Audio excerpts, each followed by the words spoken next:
Fabulous. Thank you. So thank you everyone for joining us. I'm Jane Healy. I'm one of the organisers of the British Society of Criminology's Hate Crime Network. I help organising these events. We run sort of 3 or 4 throughout the academic year. And I'm delighted that today we've got a double bill for everyone. We've got Professor Jon Garland and Dr. Natalie Djohari to talk to us about research and impact. And just to give you a brief overview of our speakers, Natalie is a social anthropologist with 15 years experience working in academia and the third sector, and quite a lot related to impact itself. Natalie's worked on a number of projects. Today you're going to talk about some of the more criminological projects, I think, Nat, from the slides that I saw. So hopefully that will resonate with our listeners. You're currently working at the Centre for Seldom Heard Voices at Bournemouth University. And I know you just had a big launch there recently for one of your recent projects. And again, sharing the impact of what the findings of the project were. So we look forward to hearing from you in a little bit. But firstly, we have Professor Jon Garland from the University of Surrey.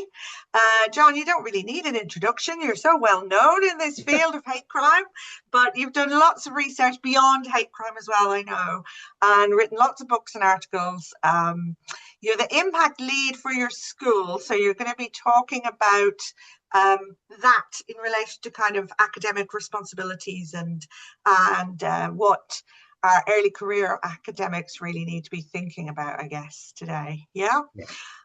You're both very welcome. We really appreciate you giving up your time to talk to us. And I think without further ado, we'll move over to you, Jon. And do you want me to keep an eye on the time, or are you happy that you won't go over? Yeah, if you wouldn't mind, I mean, I should be all right, but yeah, if you give us sort of 5 minutes to go warning, perhaps. Will do.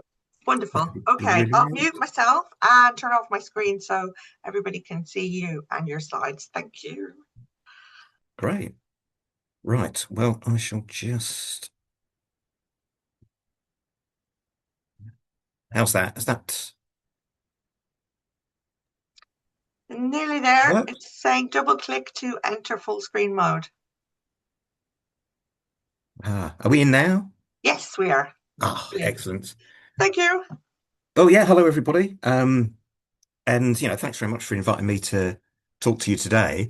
I thought what I'd do is I'd just talk about the sort of broad issues surrounding what engagement is, what impact is, and the research excellence framework as well, and how they all sort of fit in. Um, and I think these issues are quite important, really, because as we move towards the ref, as I'll show in a sec, what we'll see is we're actually further on in this particular cycle, the ref cycle, than some people might think. Um, because the last one was done in 2021, and when we're thinking particularly about impact, i.e., how do we generate meaningful impact from our research projects? And also, if you're being quite instrumental in thinking about, well, how does that develop into an impact case study that I could submit to the next ref? What we see is that, a fact we're, already sort of 5 years on into the cycle. So already, if we're thinking about generating meaningful impact from research, it's probably too late for new research projects to do that and to develop, the research from scratch and to develop meaningful findings and from there to generate some impact and for that to be sort of meaningful and strong enough to be submitted for the ref in 2029. So, in other words, really what we're talking about is already existing projects and how we can develop them into these things called impact case studies. So as you'll see from the timeline, obviously we're in late February 2026. There still are some guidelines to be published by the ref people, and they updated the impact and engagement guidance in December, but there's still a little bit more to come. So the sort of full impact and engagement sort of guidelines and criteria will come out sort of in the autumn of this particular year. But nevertheless, of course, I think when we're thinking about the ref, we do need to obviously start preparing if we haven't already begun in terms of generating impact case studies. So my role at the moment at Surrey, as Jane mentioned, is in the School of Social Sciences. I'm in charge of sort of overseeing the impact generation, and particularly how we turn that into impact case studies that will score well in the next ref. So it is a little bit of an instrumental role in some ways. It is all about looking at the deadlines, seeing the guidelines, seeing what it is that we've got to do, and helping people to prepare their research in such a way that it generates those meaningful impacts. So as you can see then, we won't be talking about these today. In case you didn't know, this is how each sort of unit of assessment is graded in the ref, in case you didn't know this. So, for example, here, my unit of assessment at Surrey is sociology. So all the people who sort of come under that very broad banner, which for us includes people who, research media, criminologists, and sort of more broadly sociologists. We are, I think, unit of assessment 21 for the ref. And this is how we're scored. So 55% of the score is the contribution to knowledge and understanding, which is basically having a look at our publications. Then strategy, people, and research environment, SPRE for short, you may have heard it shortened to that. That's 20%. And that is the broad sort of piece about, research culture in each unit of assessment. But of course, what we're interested in today, anyway, is engagement and impact. And that makes up the 25% of each unit of assessment score for the ref. So it's important. I think it was 20% for the last one, so it's gone up a little bit this time. Um, and the guidelines talk about all sorts of different things like reach and significance. And that's really important when we're thinking about, how do we understand impact? What is it all about? How is it measured?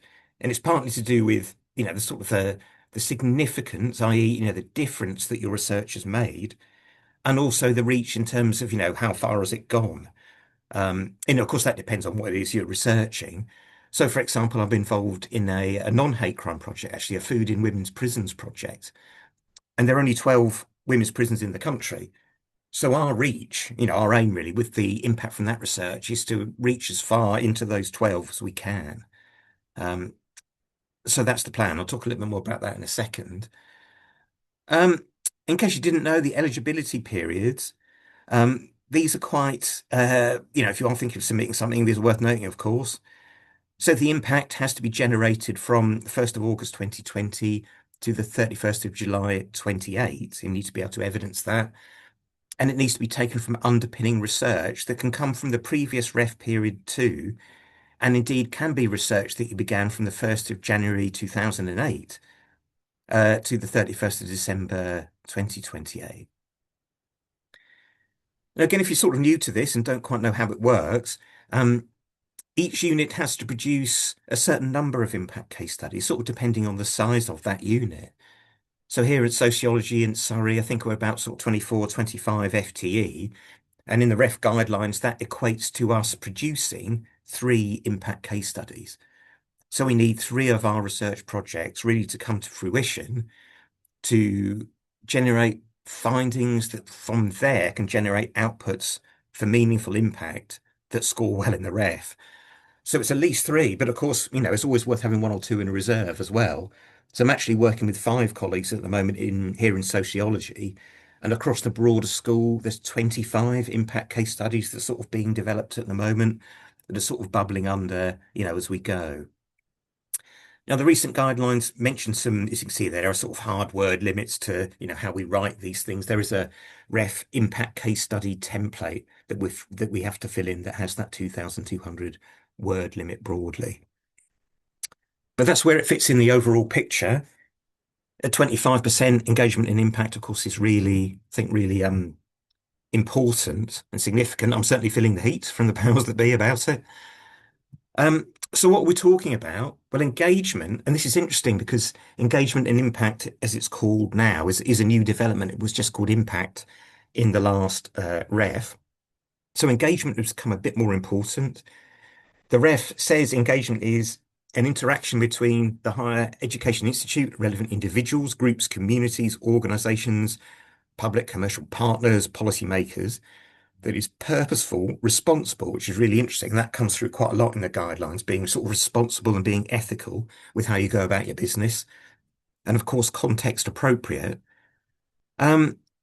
And then they talk about the importance of that engagement to the stakeholders that are in the research.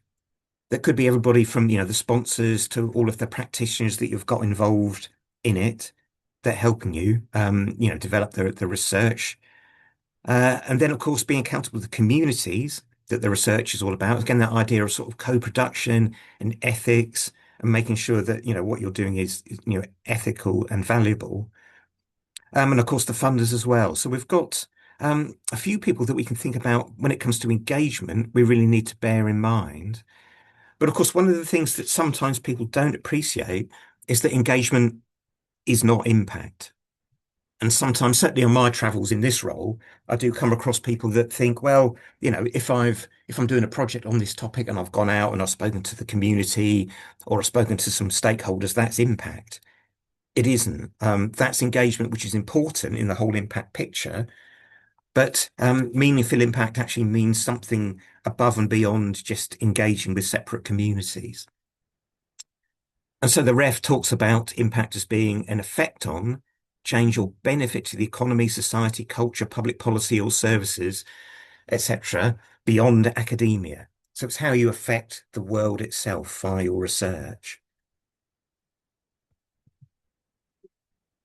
And again, you can see some of the definitions of the way that the ref looks at impact, activity, attitude, awareness, behavior, etc.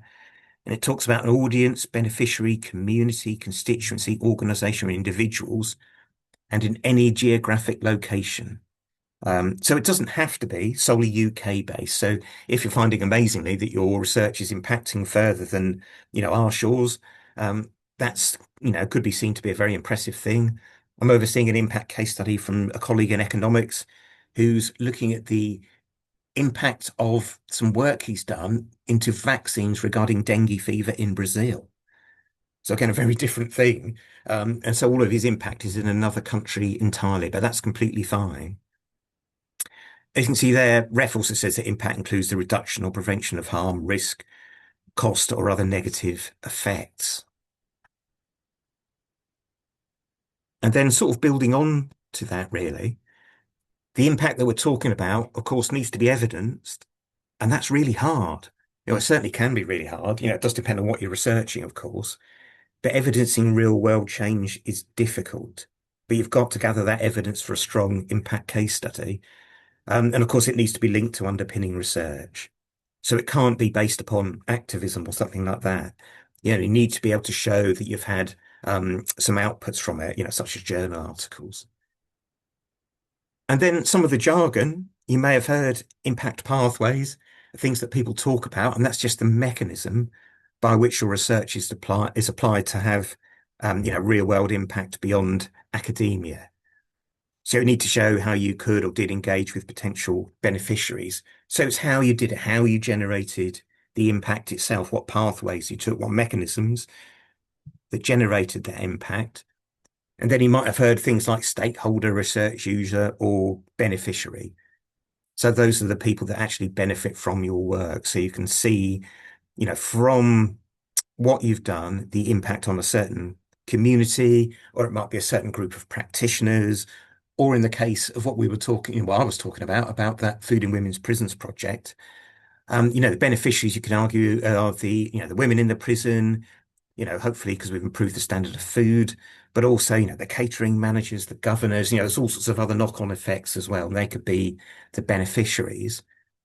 And when we're thinking about the pathways, they can include all sorts of different mechanisms, really, from, it could be via engaging in, policymakers, conferences or something like that, or through generating something like a toolkit or other ways, other routes that you've taken to generate your impact.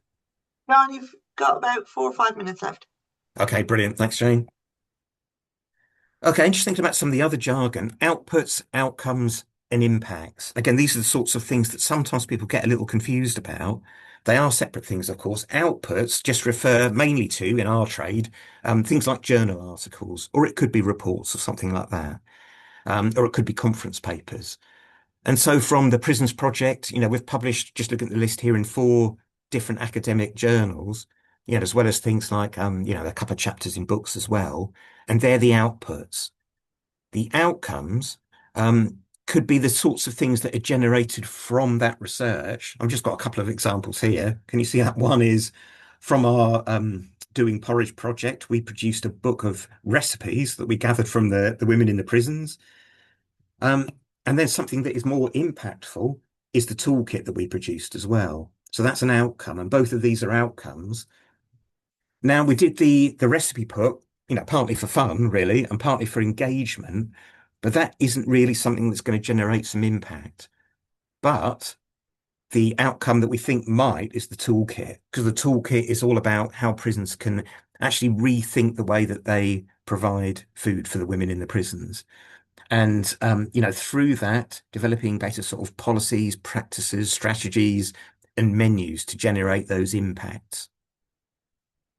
So the outputs, the outcomes, and the impacts are all interlinked with each other, of course, but are different things. And it's measuring things like impact that is quite difficult. And for us, we've reached the stage on that project where we need to think seriously about how we measure the impact of what we've done. We've got the toolkit out there in all 12 of the women's prisons, but how much is it being used? How do we evaluate its effectiveness? And that's really key to actually measuring, the proper real world impact that we've had. And then more broadly speaking, and just to finish off, all of these are in the equation, I think. One is the first one there, purpose one, is really about sort of disciplinary level, i.e., for you as a discipline, and for us perhaps as we think ourselves as criminologists more broadly, is developing impact central to what we do as academics? Is it part of what our absolute raison d'etre is? For other disciplines, it's more difficult, I think. But for us, I think for criminology anyway, it's a very sort of practice orientated discipline. And so it's easier to generate those impacts. But, if you're somebody who researches Victorian literature, it can be a little bit more difficult, as you can probably imagine, to show how your work has generated proper change out there in the real world. And then, of course, and linked to that is how much of a priority is impact for you. And I think perhaps for all of us with a mind on the ref, painful though it might be at times, we always have to think about this, building in impact from the start, really, of our projects. I think Natalie might be touching upon that, how to build impact properly into a research project. And linking to that really is which communities are we engaging with?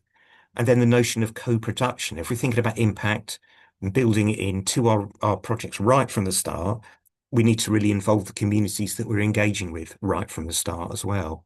So even when you write the bid, all this stuff needs to be built in. And then, of course, what capacity do we have to do this? What do we need to learn? What are the skills gaps? It is a little bit of a different thing, I think, for academics. Um, I think we all want to change the world. That's one of the reasons why many people are actually involved in academia and indeed involved in hate crime research, because we care and we want to make a difference. But if we have to put our sort of ref impact case study hat on, have we got the skills to be able to design it into our projects? If we get the money, we're lucky enough to get some money for research.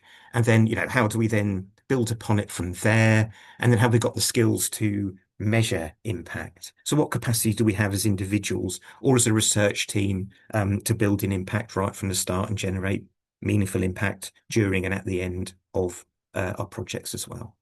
Okay, hopefully I'm more or less bang on time there, Jane. I shall stop sharing there. Thank you very much. It had like 5 seconds left, so that was good. Thank you, Jon. It's great to have that sort of institutional overview. I think we're now going to look with Natalie at some more practical examples of how we might achieve this. Yeah. So over to you, Nat. Okay, I'll share my screen, hopefully. Shall I give you a 5-minute warning as well? Yeah, that's fine. Okay. Is that going yet, Jane? You just need to that's it, I think. Is it working? We're it's not working. We're not in the slideshow yet. Now we are. Yep, we're in. Brilliant. Thank you. Okay, yeah, so I'm just going to talk a little bit about kind of the things that I've learned in relation to building impact for different types of research projects and the things I think about when I'm putting research projects together or when I'm kind of planning. And I've got two examples of some projects that, as Jane said, are slightly more in the criminology line of work, which showcase some of the issues and kind of how we generated impact for those particular projects. So to begin with, what stops us planning for impact?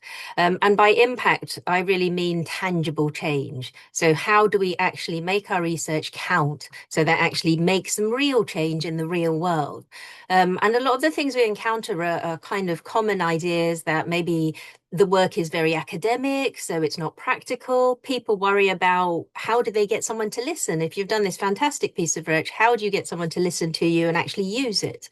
Some people worry that their research is too small. If they're not getting much funding, can you really have impact on the world if you're working on a project that's only, £1,000? Some people consider impact to be part of the dissemination stage. So it's put on the back burner until much later in the process when you're starting to think about papers and writing. And then there's a kind of scrabbling around to think about, well, how do we get impact?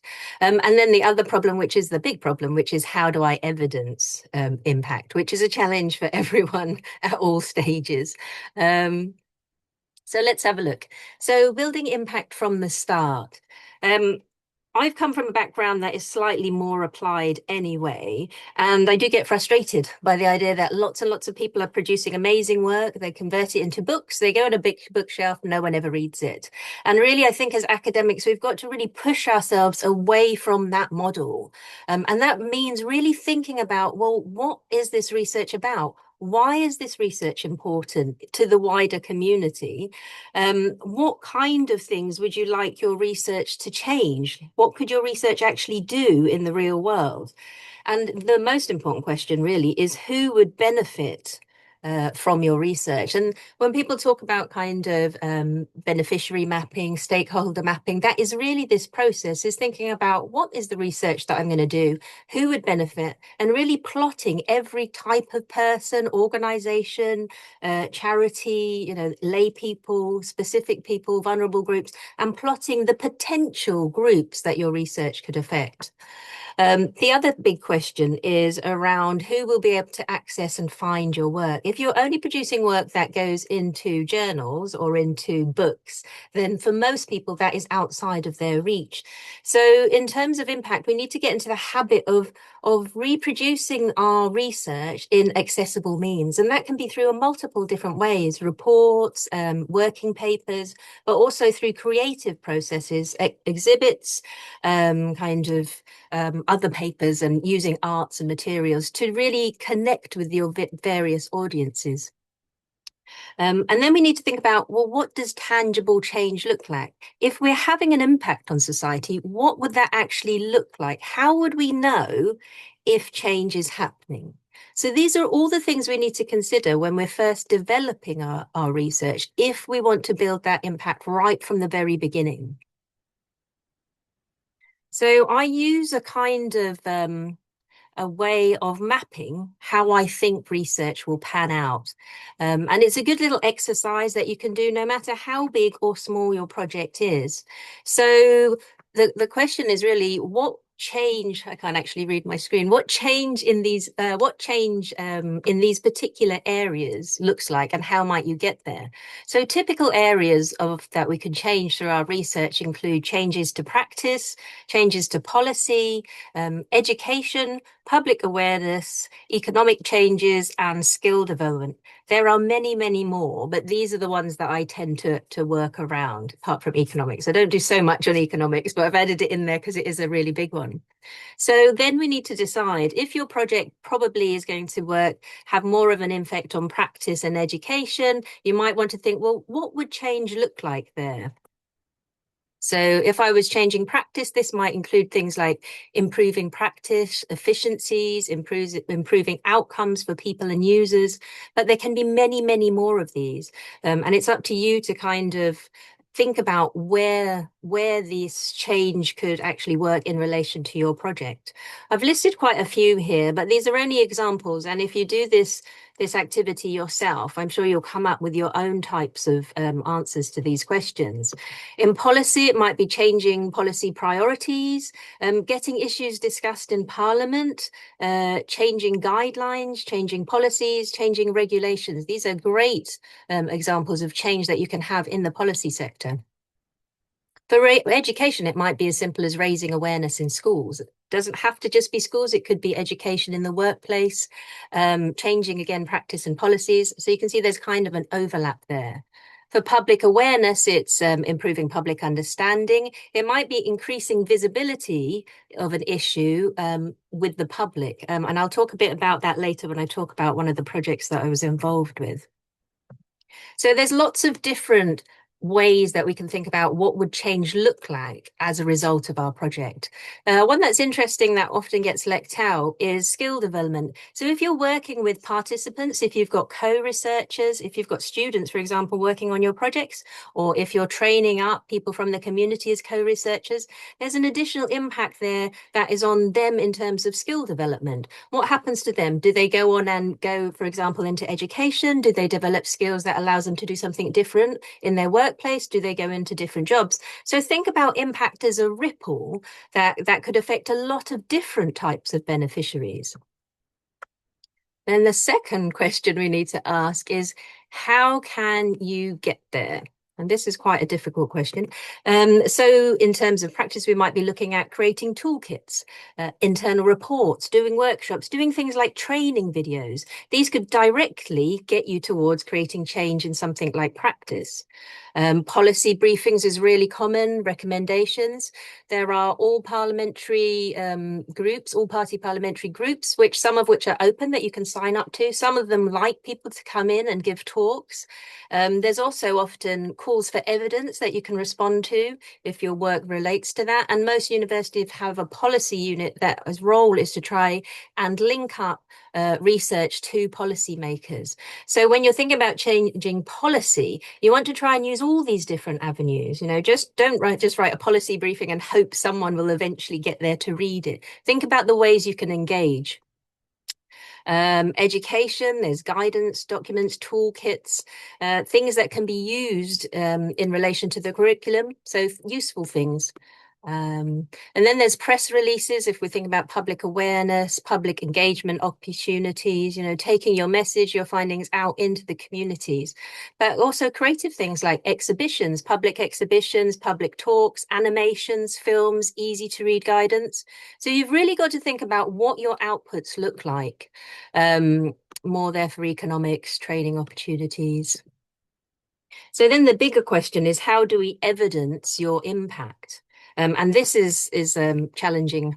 And I think the reason it's challenging is what we're doing when we're creating an impact pathway is we're really creating a story that says, okay, there's this change that has happened in education or in policy, and it's most likely that we were the cause of that. And we think we were the cause of that because, and then we have this tracked event. We might have had a workshop with them earlier. We might have had a briefing event. We might have then later on had another big conference event. We might have looked at some of their materials and given advice so that we can potentially say without too much doubt that we are the likely people to have created this impact. And for a lot of us as social sciences, that's often the best that we can do because it's very hard to show cause and effect. So our best chance is to actually track everything that we are doing so that it looks like we are likely to have been the people that initiated this. The other thing we might want to consider is what can be measured. How can we measure that things have changed and happened after our intervention, after our engagement with groups and partners? And the other thing to consider is that impact takes a lot of time.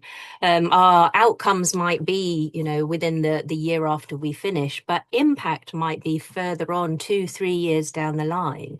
And as Jon was saying, for many of us, if you're starting a new project, you're probably outside of being used as an impact case study now because you've not got that length of time to make these changes happen and become more visible. But that doesn't stop you planning for impact because it gives you excellent experience. It sets up amazing links that you can then draw upon and build upon for future studies. Let's have a look. So some of the examples of things you can do. About 5 minutes, Nat. That's all right. Thanks, Jane. Thank you. Some of the things you can do are changes in documents, mentions in Parliament, Hansard, looking at actual changes in terms of paperwork, media coverage, measures of productivity, and really tracking all of these types of evidence. So I'm just going to talk about two projects that I was involved in to show some of the ways that we created kind of particular outputs that had a particular effect.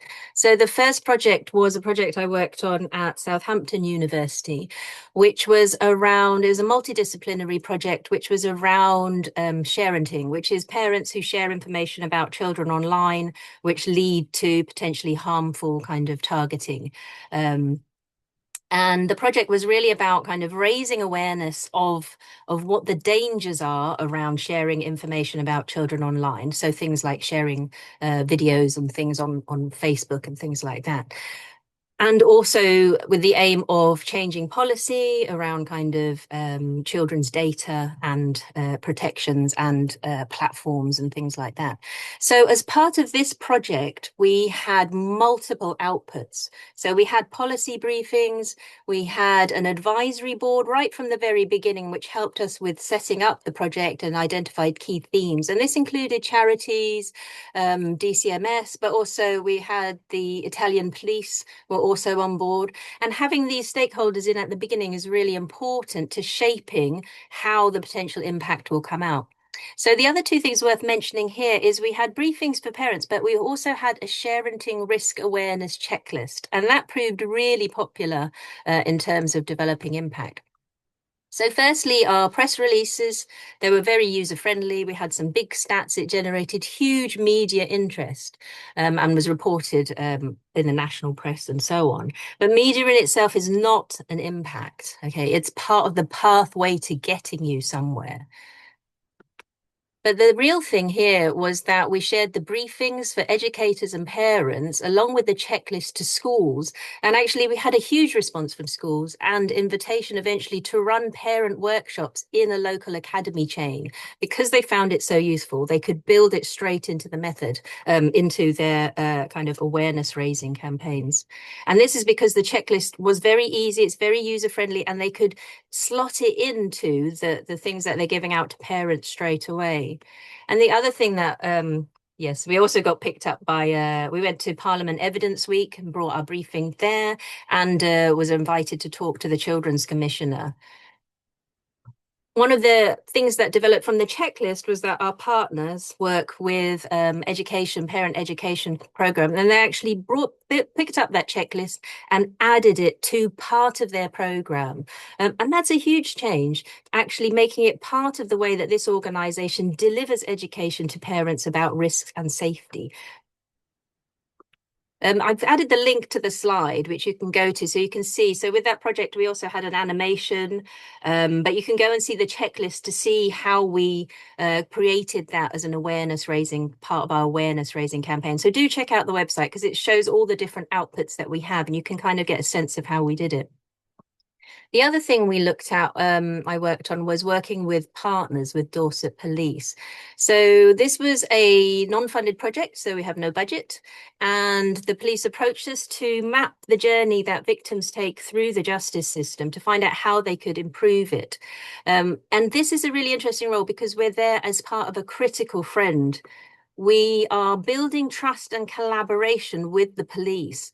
And this is a very different way of working. I think a lot of people in academia, when they're doing kind of this type of evaluation with partners, come in as an outsider, and everyone then who you're studying is on their best behavior. But working with the police and helping build that trust, help them to understand that actually the type of information that we could give them, our appraisals, could be used directly with them. And understanding, like working with them almost in a co-production way, allowed us to understand where change is possible. And this is key to getting impact, effective impact, is there's no point coming up with grand ideas and recommendations if they're not possible. So understanding the partner you're working with has the greatest chance of making your recommendations then something that they can use. We also use student co-researchers for this, and it had an internal report rather than an external one. It led to some key changes. They instigated the victim champion to within the police force. We also supported, our evidence supported the rollout of an app that they were using. Some students went on to be employed in the justice system as a result of working on this project. And it led to follow-on work with us in brain injury in custody and out-of-court resolutions. I can answer more questions, but I'm worried about time. So I just want to talk about the last slide, which is really the top tips for develop impact-oriented projects. The first thing is always involve people from the start. In the very conception of your project, you want to be talking with the people who are likely to be beneficiaries, because they are able to then tell you what's important, what they might need to know, how change might need to be presented to them, how information might need to be presented to them in a way that can be effective from change. So get your groups, your people in right from the very start. When creating outputs, target them to specific groups. So, for example, we targeted information to parents, then we also targeted information to educators in the Protect Them project. Also use different dissemination formats. It's no point just having one text-based information sheet. So try different types of formats. I've just been in a project that had an exhibit at the Lighthouse in Poole, which then generated a lot of public interest, which then also attracted a lot of stakeholders. So in the exhibit, we were able to have conversations and discussions around what kind of change is needed. Consider co-production, particularly when developing recommendations, because no one likes a top-down institute coming along saying, you've got to change stuff, this is what we think. So it's much better to involve them in the development of recommendations, so it ties in with what they believe is possible and the things that they think are important. Always track your timeline of engagement. So keep a spreadsheet or some kind of record that tracks every form of engagement you have with partners, so that it becomes easier then to show your pathway to impact, and keep all evidence of impact. And sometimes this might be an email that you save with the person's permission, where they've sent you an email saying, fantastic, we've just changed this based on this report that you've done. And you can go back to them at a later date and get them to kind of fill that out into a more detailed kind of report of the changes they've done. I'm going to stop there, Jane. Yes, I'm sure I probably went over the limit then. Only by about a minute. Do not worry. Thank you very, very much. Two really excellent presentations there. Thank you both so much for that. I'm going to open up, I'm going to stop the recording and then open up for questions from our audience. So let me just stop that now.